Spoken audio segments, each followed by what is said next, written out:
नमस्कार प्रेक्षको, hello doctor या कार्यक्रमामध्ये मी डॉक्टर आकाश हरिश्चंद्र नमस्के तुम्हा सर्वांचं मनपूर्वक स्वागत करतो। प्रेक्षको, मानवाला शब्द, स्पर्श, रूप, रस, गंध या सर्वांचं ज्ञान करून देणारे जे इंद्रिय असतात, जे अवयव असतात, त्यांना आपण पंचेंद्रिय असे म्हणतो। या अवयवांपैकी, या इंद्रियांपैकी रूप याचं ज्ञान करून देणारे जे महत्त्वाचे अवयव आहे ते म्हणजे आपले डोळे। उघड्या डोळ्यांनी आपण सर्वत्र संपूर्ण जग पाहू शकतो आणि डोळे मिटले की सर्वत्र अंधाराचं साम्राज्य पसरतं।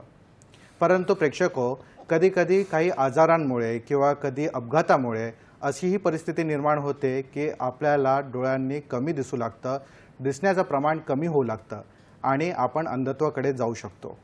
मग हे जे अंधत्व आहे ह्याचं कारण कोणकोणते आहेत, त्याच्यावरती चिकित्सा काय, त्याच्यावरती इन्व्हेस्टिगेशन्स कोणते करायचे हे जाणून घेणे फार महत्त्वाचे आहे। याच अनुषंगाने आपण आजचा विषय निवडला आहे। पाहूया आजचा विषय काय ते। विषय आहे अंधत्व प्रतिबंध सप्ताह 1 ते 7 एप्रिल। विषय आहे अंधत्व प्रतिबंध सप्ताह 1 ते 7 एप्रिल। आणि या विषयावरती तज्ञ मार्गदर्शन आणि चर्चा करण्यासाठी आज आपल्यासोबत एक नव्हे तर दोन तज्ञ आलेले आहेत। आपण त्यांचा परिचय करून घेऊया। डॉक्टर अनामिका अग्रवाल आणि डॉक्टर प्राची पाटील मॅडम हे आज आपल्यासोबत उपस्थित आहेत। नमस्कार मॅडम, कार्यक्रमात आपलं स्वागत आहे। आपण थोडक्यात डॉक्टरांची ओळख करून घेऊया। डॉक्टर प्राची पाटील मॅडम यांनी आपले DNB ऑप्थॅल्मॉलॉजी पूर्ण केल्यानंतर पुण्याचे सुप्रसिद्ध HV देसाई हॉस्पिटलमधून पेडियाट्रिक ऑप्थॅल्मॉलॉजी म्हणजेच बाल नेत्ररोग शास्त्र यामध्ये फेलोशिप संपादन केली आहे। केवळ रुग्णसेवाच नव्हे तर शैक्षणिक क्षेत्रातही त्यांनी मोलाचा वाटा दिलेला आहे। पुण्याचे श्रीमती नवले मेडिकल कॉलेज तसेच JJ ग्रुप ऑफ हॉस्पिटल्समध्ये त्यांनी असिस्टंट प्रोफेसर म्हणून सेवा दिली आहे। सध्या त्या मुंबईतील मुरली देवरा महानगरपालिका नेत्र रुग्णालयात वैद्यकीय अधिकारी म्हणून कार्यरत आहेत। आपल्या दुसऱ्या तज्ञ डॉक्टर अनामिका अग्रवाल मॅडम ह्या KEM रुग्णालयामध्ये ऑप्थॅल्मॉलॉजी म्हणजेच नेत्रशल्य चिकित्सा या विभागात प्राध्यापिका म्हणून कार्यरत आहेत। त्यांचे MBBS Seth GS medical college KEM hospital मधून तर नेत्रशल्य चिकित्सा या विषयामध्ये MS ही पदवी Lokmanya Tilak medical college Sion hospital येथून संपादन त्यांनी केलेले आहे।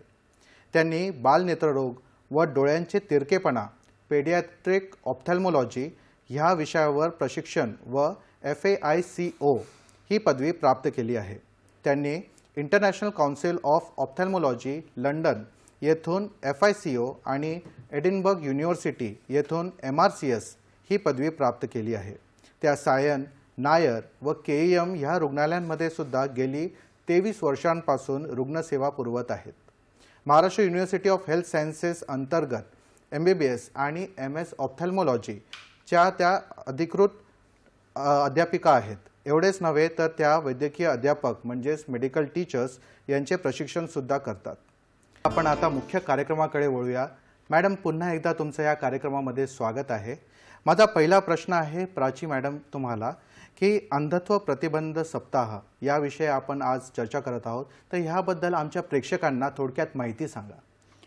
अंधत्व प्रतिबंध सप्ताह हा एप्रिलच्या पहिल्या आठवड्यात म्हणजे 1 एप्रिल ते 7 एप्रिल दरम्यान साजरा केला जातो।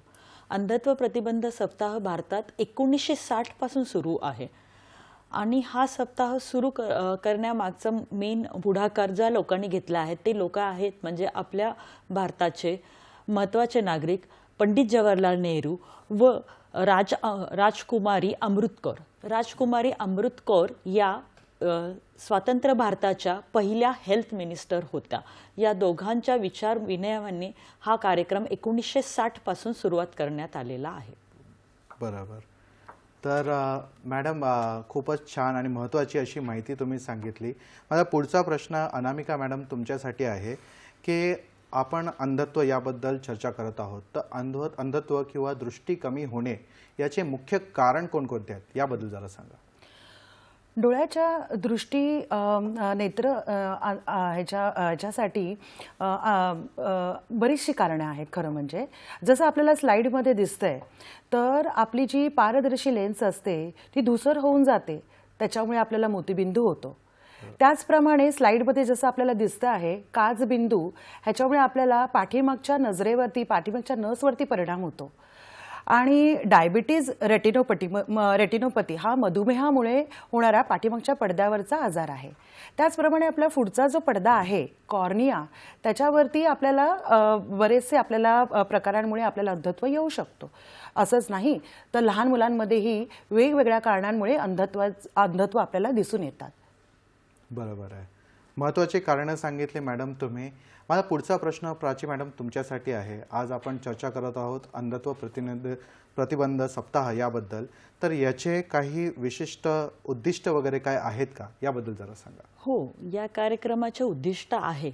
ज्यांनी सुरू केलं त्यांनी तो डोक्यात ठेवूनच केला. दरवर्षी याच्यात उद्दिष्टात चेंजेस होतात. मेन उद्दिष्ट हे आहे की भारतातलं अंधत्व कमी करणं, लोकांना अंधत्वाची बद्दल जागरूकता करणं, जे कारणं आहेत जे प्रिव्हेंट करू शकतात, जे आपण रोखू शकतो कारणं, ते लोकांपर्यंत कळवणं. आणि परत मोतीबिंदू मेनली आपल्याकडे भारतामध्ये मोतीबिंदू एक मेन कारण आहे. ते रुग्ण शोधून त्यांना उपचार कुठे भेटतात, कसे भेटतात ते त्यांना दाखवणं, किंवा म्हणजे उपचारासाठी पैसे लागत नाहीत, ज्यांना गरीब आहेत त्यांना पण उपचार आपण केले जाऊ शकतात, ते सगळं दाखवणं. त्याच्यासाठी हा सप्ताह खूप महत्त्वाचा आहे. आणि अंधत्व प्रतिबंध सप्ताहामध्ये प्रिव्हॅलन्स जो म्हणतो आपण अंधत्वाचा, तो प्रिव्हॅलन्स 0.25% कमी करणं हे पण एक प्रमुख उद्दिष्ट आहे त्याच्यामध्ये. तसेच या अंतर्गत जिल्हा स्तरावरती नेत्रसेवा विकसित करणं. जिल्हा स्तरावरती नेत्रसेवा विकसित करताना जिल्ह्याच्या अंडर जे छोटे छोटे रुग्णालय येतात तिथली नेत्रसेवाला वृद्धांगित करणं, हे सगळे महत्त्वाचे निर्णय याच्यामध्ये घेतले जातात.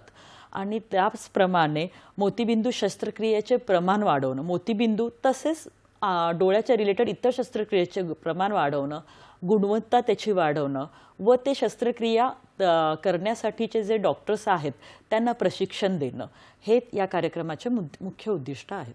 बरोबर मॅडम, तुम्ही फार चांगली माहिती दिली आणि त्यासोबतच तुम्ही मोतीबिंदू याही आजाराचा उल्लेख केला. तर अनामिका मॅडम तुमच्यासाठी माझा पुढचा प्रश्न आहे की मोतीबिंदू याबद्दल म्हणजे ह्याचे कारणं कोणकोणते आहेत, कशामुळे उत्पन्न होतो, त्यासोबतच त्याच्यावरती तुम्ही कोणते कोणते इन्व्हेस्टिगेशन्स करतात, चिकित्सा काय अवेलेबल आहे याबद्दल जरा आम्हाला सांगा. आता प्राची मॅडमनी सांगितल्याप्रमाणे मोतीबिंदू हा ह्या कार्यक्रमाचा म्हणजे हा जो प्रोग्राम आहे प्रिव्हेन्शन ऑफ ब्लाइंडनेस, अंधत्व प्रिव्हेन्शन ऑफ ब्लाइंडनेसचा जो सप्ताह आहे त्याच्यासाठी हा मुख्य उद्दिष्ट कॅटरॅक्टचा येतो, मोतीबिंदूचा येतो. मोतीबिंदू म्हणजे नेमकं काय, तर आपल्याला स्लाईडमध्ये ज्याप्रमाणे दिसतं आहे की आपली जी पारदर्शी लेन्स असते ती धुसट होऊन जाते, त्याच्यामुळे रुग्णांना, पेशंटला दिसायला कमी दिसतं. आता ह्याच्यामध्ये होतं काय की आपली जी प्रकाशाची जी किरणं असतात ती पाठीमागच्या पडद्यापर्यंत पोहोचू शकत नाही. तर आता ह्याच्यामध्ये करायचं काय, तर रुग्णांनी जेव्हा रुग्णालयामध्ये ते लोक हॉस्पिटलमध्ये जातात ह्याची तपासणी केली जाते. डोळ्यामध्ये ड्रॉप्स टाकून बाहुली बघितली जाते, पाठीमागचा पडदा बघितला जातो आणि मग त्याचं ह्या मोतीबिंदूचं प्रमाण केवढं आहे ते पाहिलं जातं. एवढंच नाही तर काही मोजमाप आम्ही करतो, कारण शस्त्रक्रियामध्ये ह्याच्यामध्ये एकच उपाय असतो मोतीबिंदू म्हणजे शस्त्रक्रिया. तर शस्त्रक्रिया केल्यानंतर जेव्हा आपण हा धूसर झालेला मोतीबिंदू काढतो तेव्हा त्याच्या जागी आपण आर्टिफिशियल लेन्स म्हणजे इंट्राऑक्युलर लेन्स हिचं आपण प्रत्यारोपण करतो. तर असे हे मोतीबिंदू हा ऑपरेशन करून ह्याच्यामध्ये ही लेन्स बसवली की ह्याच्यामुळे हा जो होणारा जो आजार आहे म्हणजे हा जो ज्याच्यामुळे आपली जी दृष्टी कमी होते ती आपल्याला परत मिळते. बरोबर आहे. मग त्याच्यावरती मग तुम्ही चिकित्सा म्हणून किंवा इन्व्हेस्टिगेशन्स कोणकोणते करतात याबद्दलही जरा सांगा. हां, तर एखादा रुग्ण जेव्हा मोतीबिंदूचा प्रॉब्लेम घेऊन आमच्याकडे येतो तेव्हा त्याचे आपण डोळे तपासतो. डोळे म्हणजे त्याची नजर बघणं, त्याचं स्लिट लॅम्प बघणं, म्हणजे त्याचा पुढचा पडदा बघणं, त्याचा पाठीमागचा पडदा बघणं म्हणजे रेटिना बघणं. नंतर मग हे डोळ्यामध्ये लेन्स जी आपण टाकतो त्याच्यासाठी काही मोजमाप असतात, ते आम्ही ए स्कॅन बायोमेट्री ह्या मशीनद्वारे करतो.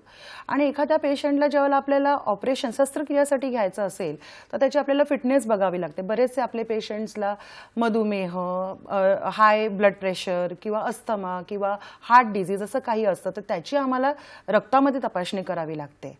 तर हे असं सगळं जेव्हा आम्ही सगळं तपासणी करतो आणि रिपोर्ट्स जेव्हा नॉर्मल येतात तेव्हा त्यांची फिटनेस घेऊन आम्ही त्यांचे शस्त्रक्रियेसाठी त्यांना आम्ही ठेवू शकतो. बरोबर आहे.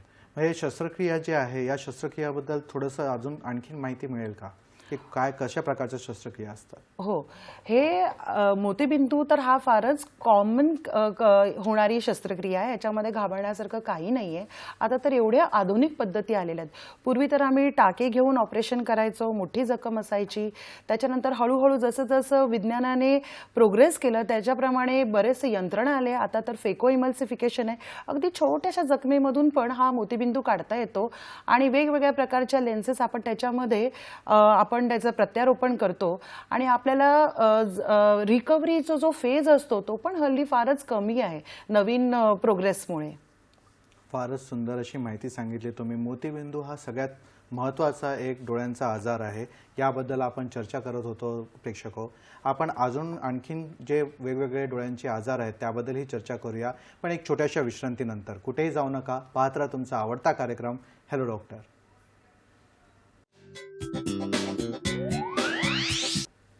तर ब्रेकनंतर तुमचं पुन्हा स्वागत आहे. प्रेक्षको, आज आपण चर्चा करत आहोत अंधत्व याबद्दल आणि त्याच्यावरती जे जनजागृती जे कार्यक्रम होतात त्याबद्दलचा आपण आज चर्चा करणार आहोत. आपण ब्रेकवरती जाण्याआधी मोतीबिंदू याबद्दल चर्चा केली. तर प्राची मॅडम, तुमच्यासाठी माझा पुढचा प्रश्न आहे की काचबिंदू याबद्दलही आपण बऱ्याचदा ऐकलेलं आहे. तर याचे कारणं काय आहेत की कशामुळे ते होतात, त्यासोबतच तुम्ही इन्व्हेस्टिगेशन म्हणून काय करतात आणि त्यावरती चिकित्सा काय आहे याबद्दल जरा सांगा. काचबिंदूला इंग्लिशमध्ये आपण ग्लॉकोमा म्हणतो. म्हणजे बऱ्याच लोकांनी ग्लॉकोमा हा शब्द वापरला, ऐकलं जास्त असणार आहे काचबिंदूपेक्षा.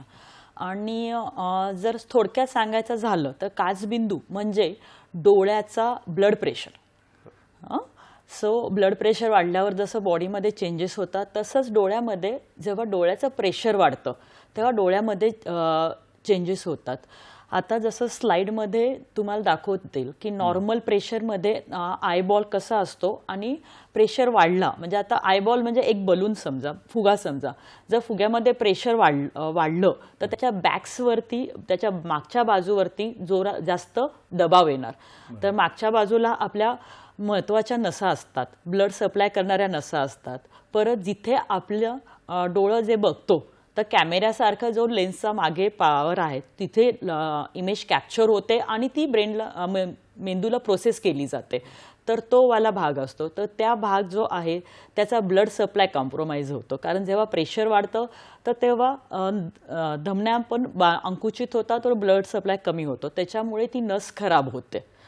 तर काचबिंदू हा जो आजार आहे हा ह्याच्यामध्ये खूप सारे प्रकार आहेत. त्याच्यामध्ये अनुवंशिकता एक हे प्रकार आहे, तसंच वयोमान, परत त्याच्यामध्ये मोतीबिंदू, मार, जो डोळ्याला मार लागतो, असं बऱ्याच कारणामुळे काचबिंदू हा होऊ शकतो. जसं परत जे लोक BP म्हणजे ब्लड प्रेशर कंट्रोलमध्ये नाही ठेवत त्यांचा पण डोळ्याचं प्रेशर वाढू शकतं. तर अशा लोकांनी डोळ्याचं प्रेशर चेक करणं महत्त्वाचं आहे.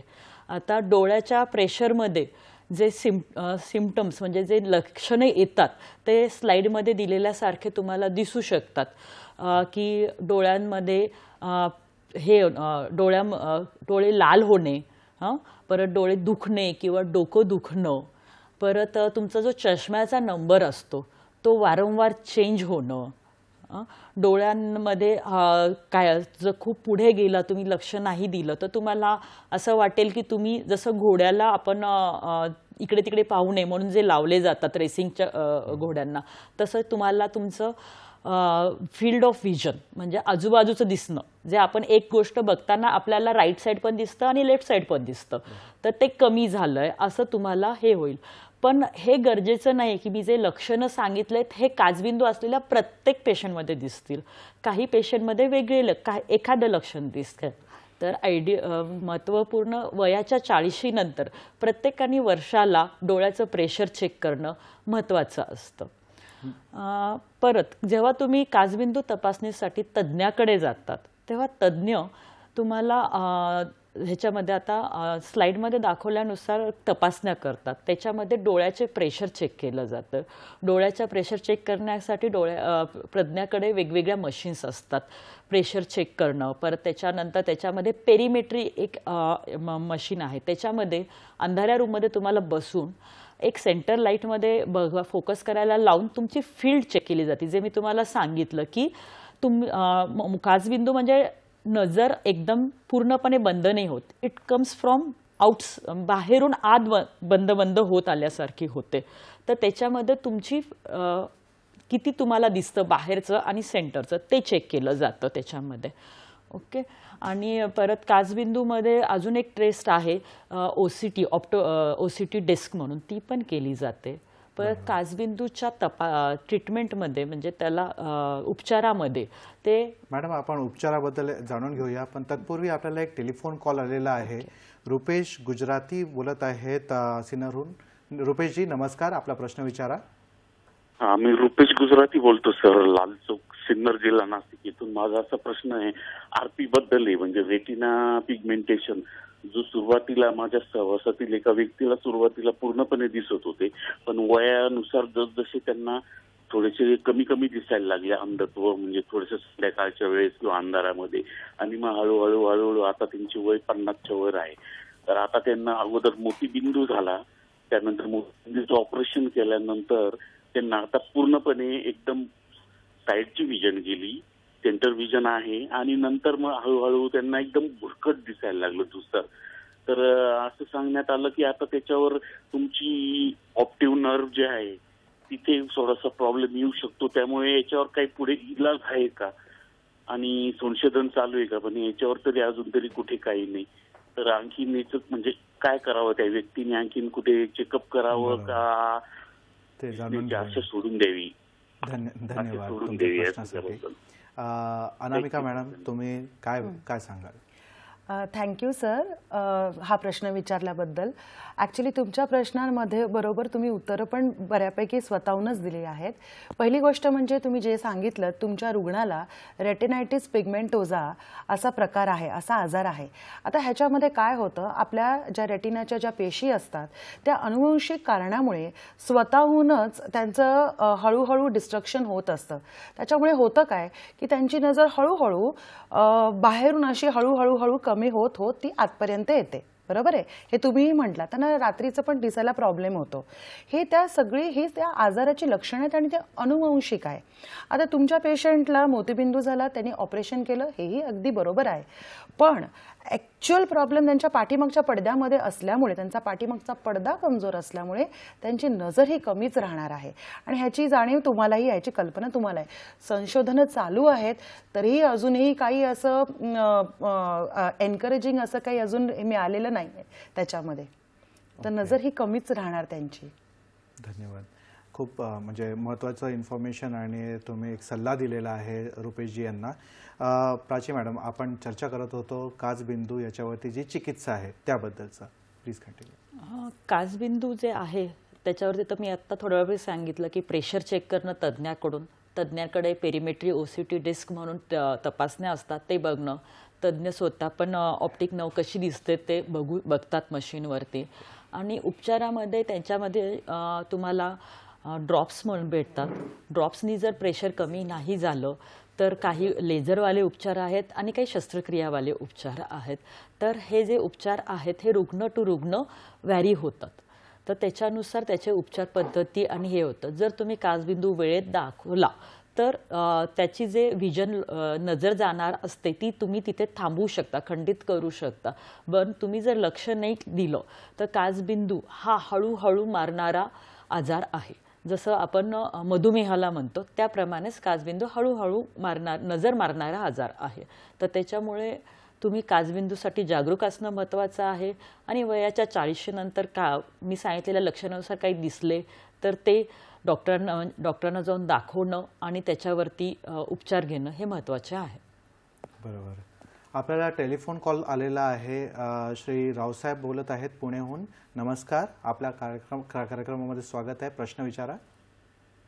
मला अंधत्व आलेले, तर डोळ्याच्या नसा खराब झाल्यात असं सांगितलं जातंय. वय किती आहे तुमचं? त्याचं माझं वय आता 66 66 आहे. प्राची मॅडम, काय सांगाल तुम्ही? आता डोळ्याच्या नसा खराब होण्यामागे भरपूर सारे कारणं आहेत. तुम्हाला डायबिटीस असेल, BP असेल किंवा काचबिंदू असेल किंवा तुम्हाला काही सवयी असतील अगोदर की जसं तंबाखू खाणे, सिगारेट पिणे किंवा दारू पिणे, अशा काही सवयी असेल तर त्याच्यामुळे नसा खराब होऊ शकतात. पण जर नस एकदा खराब झाली तर त्याला जास्त काही करता येत नाही. पण तुम्ही तुमच्या काही सवयी बदलणं, मधुमेह कंट्रोल ठेवणं, BP कंट्रोल ठेवणं आणि हेल्दी जे डाएट असतो, आपलं खाणं जे आहे ते चांगल्या पद्धतीचं ठेवणं, तर पुढची जेवढी काही नजर आहे ती तुम्ही पकडून ठेवू शकता. बरोबर आहे. माझा पुढचा प्रश्न अनामिका मॅडम तुमच्यासाठी आहे. तुम्ही पेडियाट्रिक ऑप्थॅल्मॉलॉजी यामध्ये विशेष पदवी प्राप्त केलेली आहे. मला हा प्रश्न तुमच्यासाठी खास की लहान मुलांमध्ये जे दृष्टीदोष होतात याबद्दलचं त्याचे कारणं कोणकोणते आणि त्यावरती चिकित्सा काय, या जरा सांगा. धन्यवाद. लहान मुलांमध्ये नेत्ररोगाचे अनेक कारणं आहेत. अनुवंशिक कारणं असू शकतात, ज्याच्यामध्ये आपण मोतीबिंदू, लहान मुलांमध्ये मोतीबिंदू किंवा काचबिंदू होऊ शकतो.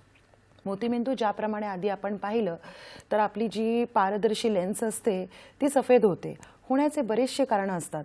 आईच्या गर्भामध्ये असताना संसर्ग, इन्फेक्शन कसला झाला असेल तर, किंवा डायबिटीज किंवा मार, अशा अनेक कारणांमुळे लहान मुलांमध्ये आपल्याला मोतीबिंदू दिसण्यात येतो.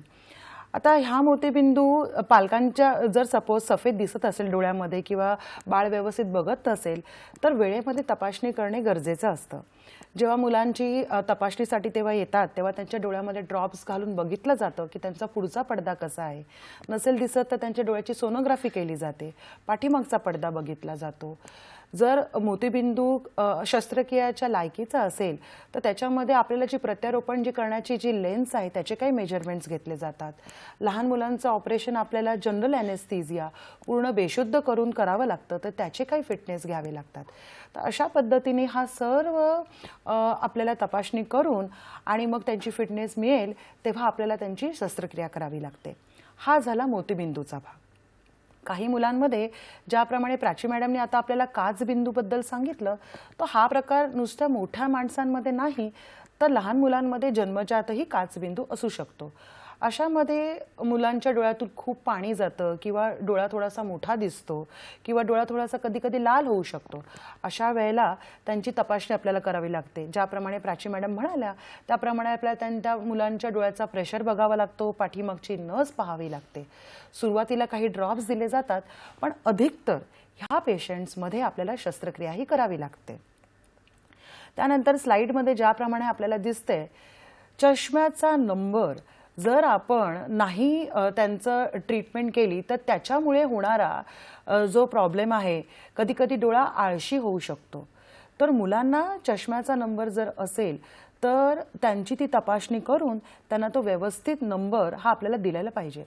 बऱ्याचदा शाळेमध्ये शिक्षकांच्या लक्षात येतं किंवा पालकांना जर लक्षात आलं तर रुग्णालयामध्ये येऊन त्यांची आम्ही तपासणी करतो. त्यांच्या डोळ्यामध्ये ड्रॉप्स टाकले जातात आणि रेटिनोस्कोपी, फंडोस्कोपी असा प्रकार आम्ही अशी तपासणी करतो आणि त्यांना काय चष्म्याचा नंबर द्यावा ह्याची हे बघितलं जातं आणि त्याप्रमाणे त्यांच्या नंबरप्रमाणे आम्ही त्यांना तो चष्मा दिला जातो. चष्मा योग्य पद्धतीने करेक्ट करणं आणि वापरणं फार गरजेचं आहे, कारण जर आपण हे नाही वापरलं तर त्यांचा तो डोळा आळशी बनू शकतो. त्याचप्रमाणे लहान मुलांमध्ये तिरकेपणा हा प्रकार पण बघितला जातो. तिरकेपणाचे वेगवेगळे प्रकार आहेत. आता हा तिरकेपणामुळे ह्याचा मुलांवरती ह्याची तपासणी आणि ह्याचा उपचार होणं फार गरजेचं आहे, कारण ह्याचा परिणाम त्यांच्या मानसिक परिणाम, सामाजिक परिणाम होऊ शकतो, मुलांच्या वाढीवरती परिणाम होतो, त्यांचा कॉन्फिडन्स लेवल फार कमी होतो. त्याच्यामुळे पालकांनी किंवा शिक्षकांनी जर लक्षात आलं असेल तर ह्याच्यामध्ये दुर्लक्ष करता कामा नये, त्यांची चिकित्सा करून घ्यावी. आता तिरकेपणामध्ये सर्वात पहिल्यांदा चष्म्याचा नंबर बघितला जातो. काही तिरकेपणा चष्म्यांनी ठीक होऊ शकतो, त्याची गरज लागते. तर काही तिरकेपणा चष्म्याने ठीक नाही होत, त्याच्यामध्ये आपल्याला शस्त्रक्रिया करावी लागते. ह्याच्यामध्ये मला आवर्जून असं सांगावंसं वाटतं की पालकांनी घाबरू नये की आम्ही काही वर्षानंतर तो थोडा मोठा झाल्यानंतर बघतो, असं प्लीज करू नका. जर तिरकेपणा असेल तर त्यांना प्लीज त्यांची तपासणी डॉक्टरांकडनं करून घ्या. चष्मा किंवा शस्त्रक्रियामुळे त्यांचे डोळे ठीक होऊ शकतात. मी बरेचशा मुलांना पाहिले, त्यांचा आत्मविश्वास वाढतो, त्यांची अजून जास्त प्रगती होते. आणि ह्यामध्ये कधी कधी आम्हाला ऑक्लुजन थेरपी अशीही द्यावी लागते. हा झाला चष्मा आणि तिरकेपणाचा प्रकार.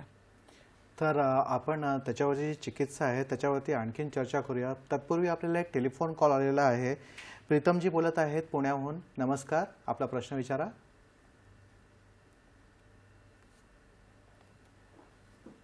हॅलो, नमस्कार. हां बोला. हां, प्रश्न विचारा आपला. हां आपला प्रश्न विचारा.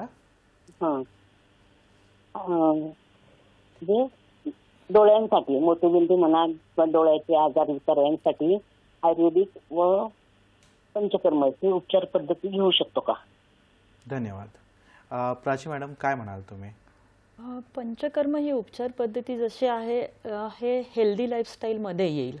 तर ते घेतल्याने काही म्हणजे प्रॉब्लेम आहे असं काही नाही. तुम्ही हे घेऊ शकता पंचकर्म ही पद्धती.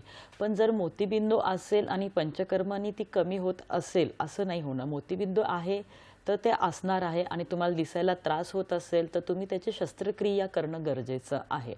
पंचकर्म ही म्हणजे हेल्दी लाईफस्टाईलमध्ये येते, ते सगळ्यांनी केलंच पाहिजे. पण त्याच्यामुळे मोतीबिंदू कमी नाही होणार. फक्त जो आहे, तुम्ही जर आधीपासून करत असाल तर मोतीबिंदू तुम्हाला उशिरा होईल, सुरुवातीला नाही होणार. बरोबर. धन्यवाद प्राची मॅडम. अनामिका मॅडम, तुम्ही चर्चा दरम्यान सांगत होते चिकित्साबद्दल, लहान मुलांचे जे दृष्टिदोष आहे त्याच्या चिकित्साबद्दल. आपण अनुवंशिक कारण पाहिली, आपण चष्मा आणि तिरकेपणाचं कारण पाहिलं. दुसरं कारण म्हणजे लहान मुलांमध्ये आपला जो डोळ्याचा जो पुढचा पडदा असतो, ज्याला आपण कॉर्निया म्हणतो, त्याचे विकार. आता हा कॉर्निया जनरली पारदर्शी असतो, पण तो काही कारणांमुळे, जसं काही इन्फेक्शन, संसर्ग किंवा अपघात किंवा विटॅमिन ए डेफिशियन्सी ह्याचा जर अभाव असेल तर हा पारदर्शी पडदा हा सफेद होऊ शकतो आणि अशा वेळेला दृष्टिदोष येऊ शकतो. आता असं जर झालं तर आपल्याला बऱ्याचदा शस्त्रक्रिया ही करावी लागते, ज्याला आपण कॉर्नियल ट्रान्सप्लांट किंवा नेत्र रोपण जे म्हणतो, कॉर्नियल ट्रान्सप्लांटेशन जो म्हणतो, ती सर्जरी आपल्याला करावी लागते. त्याच्यानंतर आपल्याला दृष्टी परत येऊ शकते. त्याचप्रमाणे लहान मुलांमध्ये अपघातामुळे पण, इजामुळे होऊ शकते आणि त्याच्यामुळे पण नेत्रदोष होऊ शकतो.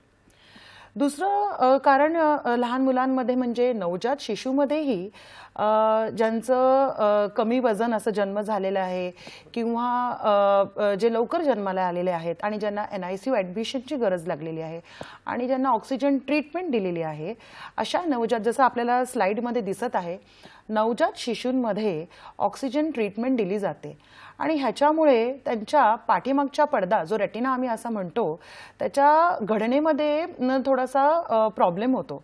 नवीन रक्तवाहिन्या तयार होतात आणि त्याच्यामध्ये रक्तस्राव होऊ शकतो किंवा तो पडदा सरकवू शकतो आणि अशामुळे दृष्टी जाऊ शकते. तर ह्याला टाळता कसं येईल?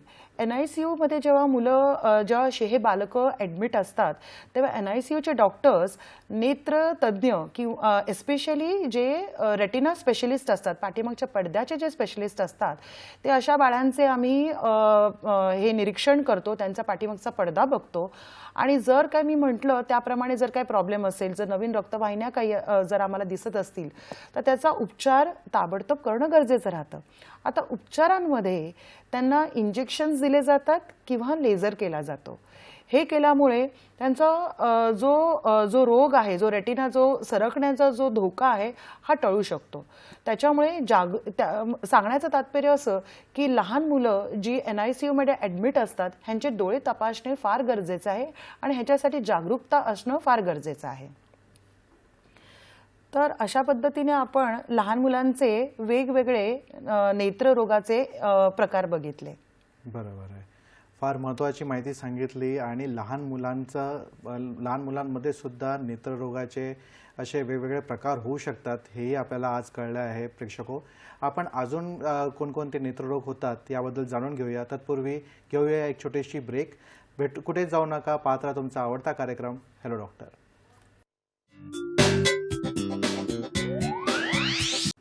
तर ब्रेकनंतर तुमचं पुन्हा स्वागत आहे.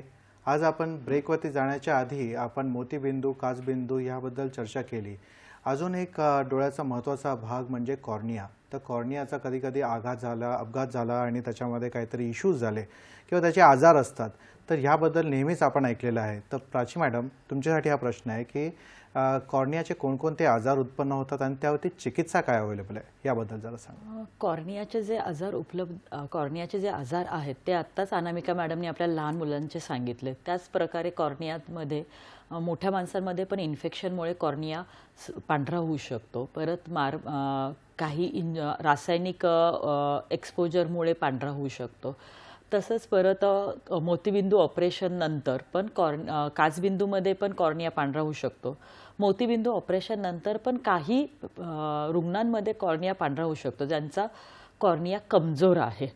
तर काही रुग्णांना कधीकधी मोतीबिंदू नंतर कॉर्निया पांढरा होतो. तर त्याच्यासाठी कॉर्निया पांढरा झालेला तर हे प्रत्येकजण पाहूनच सांगू शकतं. त्याच्या उपचारासाठी तुम्हाला तज्ज्ञांकडे जावं लागेल. तज्ज्ञ बघून ठरवतील की तुमचा कॉर्निया कोणत्या लेवलला पांढरा झाला आहे आणि त्याच्यानुसार तुम्हाला पुढे कशाची गरज आहे. तर त्याच्यामध्ये कॉर्निया पांढरा झाला तर खूप कमी वेळा कॉर्निया औषधांनी रिकवर होतो पांढरा झालेला. तर मोस्टली कॉर्निया पांढरा झाल्यानंतर नेत्रदानाची आवश्यकता असते. नेत्रदान म्हणजे पुढचं जे बुबुळाचा पुढचा जो पारदर्शक भाग असतो तो जो एखादा माणूस जो मेल्यानंतर डोनेट करतो तर ते त्याच्यानुसार त्याचे लेयर्सनुसार कॉर्निया खराब झालेल्या माणसाला बसवण्यात येतो. त्याच्यानंतर त्याला नॉर्मल दृष्टी येऊ शकते. बरोबर आहे. कॉर्नियाबद्दलचा आपण इन्फॉर्मेशन घेतली आहे. अनामिका मॅडम, तुमच्यासाठी माझा पुढचा प्रश्न आहे की आपण पाहतो की मधुमेह हा सगळ्यात कॉमन डिझीज आहे. आता भारतभरच काय जगभरामध्ये आहे आणि नेहमी असं पाहतो की मधुमेह जे रुग्ण असतात तर त्यांना कधीकधी दिसण्यामध्ये प्रॉब्लेम होतो. तर त्याचा आणि डोळ्यांच्या रोगांमध्ये काही संबंध आहे का याबद्दल जरा सांगा. हो, हा फारच महत्त्वाचा मुद्दा आहे. आजकाल मधुमेहामुळे डायबिटिक रेटिनोपॅथी हा फारच चिंतेचा विषय झालेला आहे. भारतामध्ये मधुमेहाचं इतका प्रमाण आहे की भारताला डायबिटिक रेटिनोपॅथीचं कॅपिटल म्हटलं जात आहे. मधुमेहामध्ये वाढलेल्या साखरेमुळे रासायनिक जे चेंजेस होतात त्याच्यामुळे आपल्या रक्तवाहिन्यांमुळे मध्ये प्रॉब्लेम होतो आणि त्याच्यामुळे त्या लीक करतात आणि तिथे नवीन रक्तवाहिन्या होतात. ह्याला आपण जसं आपल्याला स्लाईडमध्ये दिसतंय तर त्याला डायबिटिक रेटिनोपॅथी असं म्हणतात. आता डायबिटिक रेटिनोपॅथी आपल्याला कळणार कसं? ॲक्च्युली पेशंटला तर कळत नाही कारण त्यांना सुरुवातीला काहीच त्रास होत नाही, पण हळूहळू त्यांची नजर कमी होऊ लागते. तर डॉक्टरांकडे जेव्हा आपण डायबिटीजच्या ट्रीटमेंटसाठी जातो तेव्हा म्हणजे डोळ्याची तपासणी करणंही गरजेचं असतं. डोळ्याच्या तपासणीमध्ये काय होतं तर जसं आपल्याला स्लाईडमध्ये दिसतंय तर डोळ्याची बाहुली मोठी करून पाठीमागचा पडदा बघितला जातो की डोळ्यामध्ये काही सूज आहे का, नवीन रक्तवाहिन्या आहेत का. आणि OCT म्हणजे ऑप्टिकल कोहेरन्स टोमोग्राफी अशी एक टेस्ट केली जाते, त्याच्यामध्ये आम्हाला सुजेचं प्रमाण कळतं. आता जर सपोज डायबिटिक रेटिनोपॅथी एखाद्याला असेल तर त्याच्यामध्ये घाबरण्यासारखं काही नाही आहे, त्याच्यामध्ये ट्रीटमेंट आहे. तर इंजेक्शन्स दिले जातात जे ऑपरेशन थिएटरमध्ये दिले जातात, 1 किंवा त्याच्यापेक्षा जास्त लागू शकतात. आणि जर नवीन रक्तवाहिन्या असतील तर त्याच्यासाठी आपण रेटिनाचे लेझर केले जातात, ते 1 किंवा 3 सिटिंग्स लागू शकतात आणि जो OPD मध्ये होतो. तर हे डायबिटिक रेटिनोपॅथीमध्ये नुसतं डोळ्याची ट्रीटमेंट नाही तर त्याबरोबर मधुमेहाला रक्तातली ब्लड शुगरला कंट्रोलमध्ये ठेवणं गरजेचं आहे. जर हाय ब्लड प्रेशर असेल किंवा कोलेस्ट्रॉल असेल तर त्याला नियंत्रित ठेवणं गरजेचं आहे. एस्पेशली महत्त्वाचं म्हणजे गर्भवती स्त्रिया आणि ज्यांना किडनीचा आजार असेल तर त्यांना हा मधुमेह चा खूप अग्रेसिव्ह प्रमाणामध्ये त्यांचा हा डायबेटिक रेटिनोपॅथी होतो. त्याच्यामुळे त्यांनी विशेष काळजी घेण्याची गरज आहे डायबेटिक रेटिनोपॅथीमध्ये. जर लक्ष नाही दिलं तर पडदा सरकण्याची भीती असते आणि त्यावेळेला शस्त्रक्रियेशिवाय दुसरा काही पर्याय उरत नाही. बरोबर आहे. फार महत्त्वाची अशी माहिती सांगितली मॅडम तुम्ही. माझा पुढचा प्रश्न आहे आय इंजुरीबद्दल, की डोळ्यामध्ये कधी कधी आघात होतात आणि आपली दृष्टीहानी होते. तर प्राची मॅडम तुमच्यासाठी हा प्रश्न आहे की याबद्दल तुम्ही जरा आमच्या प्रेक्षकांना सांगा. आता डोळ्यामध्ये जे अपघात होतात त्याचे खूप सारे कारणं आहेत. म्हणजे ॲक्सिडेंट, रोड साईड ॲक्सिडेंट होणे, परत जेव्हा लोक काम करतात, काही लोक रसायने हँडल करतात तर रसायने डोळ्यात जाणे, किंवा जे बांधकाम करतात त्यांच्या डोळ्यामध्ये प्लास्टर जाणं किंवा सिमेंट जाणं. परत बऱ्याचदा शाळेतून जेव्हा मुलं येतात तेव्हा शाळेत मुलं बऱ्याचदा फेविस्टिक किंवा काही अशा ग्लूवाल्या ज्या आहेत ते डोळ्यात जाणं, असे खूप सारे अपघात आहेत. परत दिवाळीमध्ये फायर क्रॅकर इंजुरी, ह्या सगळ्या अशा इंजुरीजमुळे डोळ्याचा समोरचा पडदा किंवा खेळताना बॉल लागणं, तर ह्याच्यामध्ये मेनली डोळ्याचा समोरचा पडदा कॉर्निया इंज्युअर होतो. तसंच जेव्हा अपघात हा खूप जोरात असतो तेव्हा डोळ्याची मागची जस जे ऑप्टिक नर्व म्हणतो त्याच्यामध्ये पण चेंजेस येऊ शकतात. रेटिना जो असतो मागचा दृष्टीपटल त्याच्यामध्ये रेटिनामध्ये ब्रेक जाऊ शकतात आणि तिथून रेटिना सुटू शकतो. असे परत मोतीबिंदू होऊ शकतो, काचबिंदू होऊ शकतो मार लागल्यामुळे. तर जेव्हा केव्हा तुम्हाला डोळ्याची इंजुरी होईल तेव्हा की ठीक आहे थोडंसं झालं पण आता मला काही म्हणजे ओके, मला काही बरं वाटतंय, मला काही वाटत नाही आहे, तर असं न करता तुम्ही नेत्ररोग तज्ज्ञांना दाखवणं गरजेचं आहे. कारण छोटीशी इंजुरी असेल तर तुम्हाला दिसणार नाही, पण ती छोटीशी इंजुरी इन्फेक्शन होऊन पुढचं वेगळं रूप धारण करू शकते. जसं जोरात मार लागल्यामुळे डोळ्यांमध्ये काचबिंदू होऊ शकतो, तर त्याच्यासाठी तुम्हाला 6 महिन्याला 5 महिन्याला दाखवणं गरजेचं आहे. कारण मार लागल्या लगेच काचबिंदू नाही होत, त्याच्यामध्ये थोडा वेळ जावा लागतो आणि त्याच्यानंतर काचबिंदू होतो. आणि या सगळ्यांसाठी उपचार अवेलेबल आहेत. जर उपचार केले तर योग्य वेळेला दृष्टी जाण्यापासून रुग्णांना आपण वाचवू शकतो. बरोबर आहे. फार महत्त्वाची माहिती सांगितली मॅडम तुम्ही. अनामिका मॅडम तुमच्यासाठी माझा पुढचा प्रश्न आहे की आता आपण आघातामुळे होणारी जी दृष्टीहानी आहे त्यासोबतच विविध आजारांमुळे होणारी दृष्टीहानी याबद्दल चर्चा केली. तर एखाद्या व्यक्तीने आपल्या डोळ्यांची काळजी कशी घ्यावी याबद्दल जरा सांगा. धन्यवाद. फारच चांगला प्रश्न विचारला आहे तुम्ही. तर सर्वप्रथम सर्वांनी एक संतुलित आहार घ्यावा. विटॅमिन ए, सी आणि ओमेगा 3 फॅटी ॲसिड म्हणजे भरपूर फळभाज्या, रंगबिरंगी फळं, हे सगळं आपल्या संतुलित आपला आहार असला पाहिजे, जेणेकरून आपल्याला हे रेटिनाला सुयोग्य असणारे हे सगळे आपल्याला तत्व मिळतील. दुसरी गोष्ट म्हणजे की आजकाल आधुनिक जगामध्ये आपण सगळेच जण आपण स्क्रीन टाईम, आपण मोबाईल, कम्प्युटर आपण वापरतो. त्याच्यामध्ये काही आपण म्हणजे त्याचं नियंत्रित करू नाही शकत, पण तरी त्यावेळेला आपल्याला डोळ्याच्या काळजी घेण्यासाठी जास्त स्क्रीन टाईम झाल्यामुळे आपल्याला कम्प्युटर विजन सिंड्रोम म्हणजे डोळे दुखी, ड्रायनेस असे बरेच प्रॉब्लेम्स आपल्याला येतात. तर ह्या वेळेला आपण काय करू शकतो, 20-20-20 20-20-20 म्हणजे दर 15 ते 20 मिनिटांनंतर आपण असं 20 फुटाच्या अंतरावरती म्हणजे जस्ट दूर अशी आपली नजर ठेवू शकतो 20 सेकंदासाठी. हे केल्याने काय होईल, आपल्या नजरेला, आपल्या डोळ्याला थोडा आराम मिळेल आणि त्या कम्प्युटर आणि स्क्रीनमुळे होणारा जो प्रॉब्लेम आहे तो थोडासा कमी होईल. तसंच ज्याप्रमाणे आता आपण चर्चा केली, मधुमेह आणि हाय ब्लड प्रेशर हा जो आपल्याला ज्यांना आजार असतो त्यांनी आपली ब्लड शुगर आणि हा रक्तदाब किंवा दुसरा कुठला आजार हा नियंत्रित ठेवणं गरजेचं आहे, कारण ह्याचा डायरेक्ट परिणाम डोळ्यावरती होतो. अशा आजारांच्या लोकांनी विशेष काळजी घेणं गरजेचं आहे. इतकंच नाही तर आपली झोप जी आहे ती व्यवस्थित 8 तासांची झाली पाहिजे, कारण आपल्या डोळ्याला तो आराम मिळतो. आणि धूम्रपान विशेष करून जर असेल तर त्याचं स्वतः आपण प्लीज नियंत्रण करावं, कारण त्याचा डायरेक्ट परिणाम आपल्या मॅक्युलावरती होतो. आपले वयोगट जे लहान मुलांचं जे मी म्हटलं की लहान मुलं ही आपलं भविष्य आहे, तर लहान मुलांचे जे मी आजार सांगितले त्यांची विशेष काळजी, एस्पेशली त्यांचा चष्मा चेक करणं, तिरकेपणा असेल तर त्याची उपचार करून घेणं आणि जे प्राची मॅडमनी जे सांगितलं की त्यांचा जो अपघात होतो त्याबद्दल जागरूकता असणं आणि त्याची काळजी घेणं, ते होऊ नये म्हणून त्याची काळजी घेणं हे गरजेचं राहतं. बरोबर आहे. एवढी महत्त्वाची माहिती सांगितल्यानंतर आता माझा पुढचा प्रश्न आहे की एखाद्या व्यक्तीला समजा त्याच्यावरती चिकित्सा करायची असेल किंवा इन्व्हेस्टिगेशन करून घ्यायचं असेल किंवा डोळ्यांबद्दलची माहिती करून घ्यायची असेल तर सरकारने याबद्दल काही केलेले आहे का? कोणकोणते कार्यक्रम राबवले आहेत का? याबद्दल जरा आम्हाला सांगा. प्राची मॅडम. सरकारमार्फत बऱ्यापैकी सगळे कार्यक्रम राबवण्यात येतात. सरकारमार्फत मेनली डोळ्यासाठी मेनली 2 आहेत. NPCB national programme for control of blindness आणि RBSK राष्ट्रीय बाल स्वास्थ्य कार्यक्रम. त्याच्यामध्ये मुलांचे शालेय मुलांचे प्रॉब्लेम्स आणि मुलांमधले प्रॉब्लेम्स त्याच्यासाठी लोकांना मदत केली जाते. तसेच जसं आता आपला हा अंधत्व प्रतिबंध सप्ताह आहे, तसा काचबिंदू सप्ताह, मोतीबिंदू अवेअरनेस, हे असे खूप सारे सप्ताह आपलं सरकार आपल्यासाठी राबवत असतं. फक्त आपला काही कारणामुळे त्याच्याकडे दुर्लक्ष होतं. कारण ठीक आहे, हेल्थ आपली नेहमी सेकंड स्टेजला येते, त्याच्यामुळे आपण हेल्थला पहिल्यांदा घेतलं पाहिजे.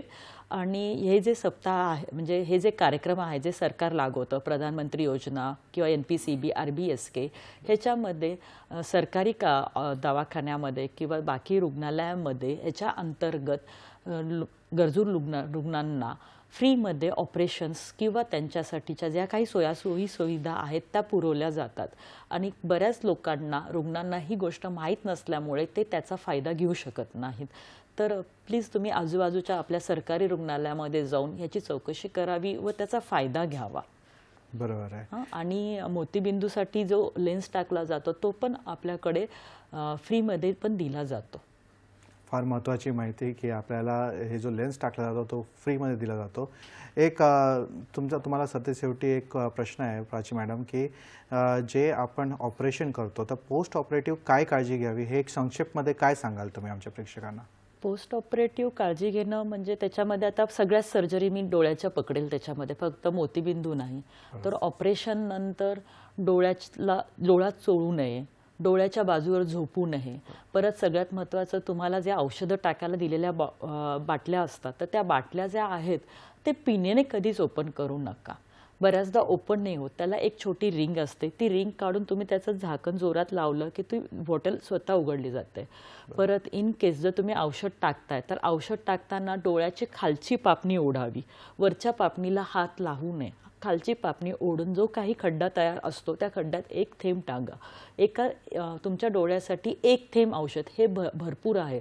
नाहीतर रुग्ण भरपूर औषध टाकतात, तसं नाही, म्हणजे तेवढे औषध टाकण्याची गरज नाही आहे. बरोबर आहे. अनामिका मॅडम, तुमच्यासाठी शेवटी काय संदेश द्याल आमच्या प्रेक्षकांना संक्षेपमध्ये? दृष्टी आहे तर सृष्टी आहे. आपण सर्वांनी जागरूक राहूया, वेळेवर डोळ्याची तपासणी करूया आणि विकसित भारताला घडवूया, मी असं म्हणेन. फारच छान आणि फारच सुंदर असं तुम्ही संदेश दिलेला आहे. मॅडम, आज तुम्ही आमच्या प्रेक्षकांच्या प्रश्नांची उत्तरे दिली, त्यांचे मोलाचे मार्गदर्शन केले. या सर्वांसाठी मी प्रेक्षकांतर्फे आणि सह्याद्री वाहिनीतर्फे तुमचे आभार मानतो. धन्यवाद मॅडम. प्रेक्षको, वेळ झाली आहे तुमची रजा घेण्याची. पुन्हा भेटूया एका नव्या विषयासह तुमच्या आवडत्या कार्यक्रमामध्ये, ज्याचं नाव आहे हेलो डॉक्टर. तोपर्यंत स्वस्थ राहा, मस्त राहा, हसत राहा. धन्यवाद.